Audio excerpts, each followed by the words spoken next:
আসসালামু আলাইকুম। আজকে আমরা কথা বলবো একজন ভিডিও আর্টিস্ট কিংবদন্তি বিল ভায়োলা এবং তার কালজয়ী সৃষ্টি দ্য ক্রসিং নিয়ে। 1951 সালে জন্ম নেওয়া এই আমেরিকান শিল্পী 2024 সালে আমাদের ছেড়ে চলে গিয়েছে। কিন্তু তিনি ভিডিওকে শুধু প্রিন্ট ইমেজ থেকে একটি অত্যাধিক যাত্রায় রূপান্তর করে গিয়েছে। একটি মজার কিন্তু গভীর তথ্য দিয়ে শুরু করি। ছোটবেলায় তিনি একবার লেকে প্রায় ডুবে যাচ্ছিলেন। সবাই যখন তাকে বাঁচাতে চেষ্টা করছিলেন, তখন বিল একটি অদ্ভুত শান্তি অনুভব করছিলেন। তার ভাষায় এটি ছিল যেন মৃত্যুও সুন্দর।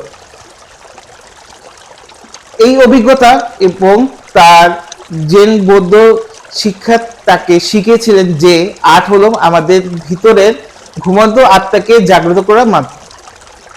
কল্পনা করি একটি অন্ধকার ঘর, একজন মানুষ স্থিরভাবে বহুদূর থেকে হেঁটে হেঁটে আমাদের দিকে এগিয়ে আসছে। তার প্রতিটি কদমই যেন হৃদয় স্পন্দনের মতো শব্দ করছিল। যখন সে একবারে আমাদের সামনে এসে দাঁড়িয়ে যায় স্থিরভাবে, তখনই শুরু হয় আসলে একটি জাদুকরী মুহূর্ত। একদিকে আগুনের শিখা মানুষটিকে গ্রাস করে নেয়, যাকে আমরা বলছি ফায়ার এনগাল্ফ। ঠিক একই সময় অন্য পাশ থেকে প্রচণ্ড পানির ধারা তার উপরে নেমে পড়ে। আগুন আর পানির এই প্রলয়টিকে শেষ হওয়ার পরে মানুষটি উধাও হয়ে যায়।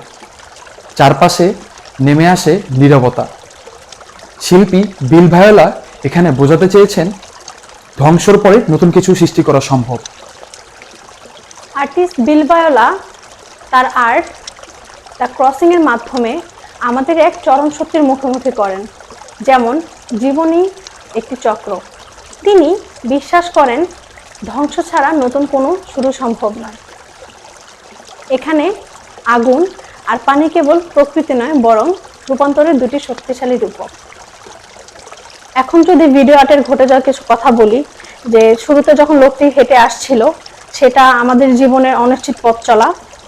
আর ডান সাইডে আমরা দেখতে পারি যে আগুন জ্বলছে। সো এটা ধ্বংসের মাধ্যমে পুরনোকে পুড়িয়ে পবিত্র করার প্রতীককে নির্দেশ করে।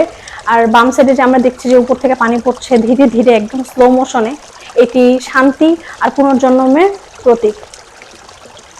আর ডুয়াল ফ্রেম এখানে ইউজ করেছে, যেটা আমরা বলতে পারছি যে একসাথে জন্ম, মৃত্যু, সুখ বা দুঃখ, বিপরীত, মানে সবকিছুই শেষ গন্তব্য আসলে একই। যখন মানুষটি আগুনের দহন বা পানির ধারায় মিলিয়ে যায়, তখন তার শরীর থাকে ঠিকই, কিন্তু থেকে যায় এক অসীম শূন্যতা আর চিরন্তন শান্তি। বিল ভায়োলার দ্য ক্রসিং আমাদের মধ্যে একটি প্রশ্ন রেখে যায়: আমরা কি ধ্বংসের মধ্যে দিয়ে প্রকৃতি মুক্তি পাই? সময় আর পরিবর্তন কি আমরা অস্বীকার করতে পারি, নাকি এই পরিবর্তনই আমাদের আসল পরিচয়?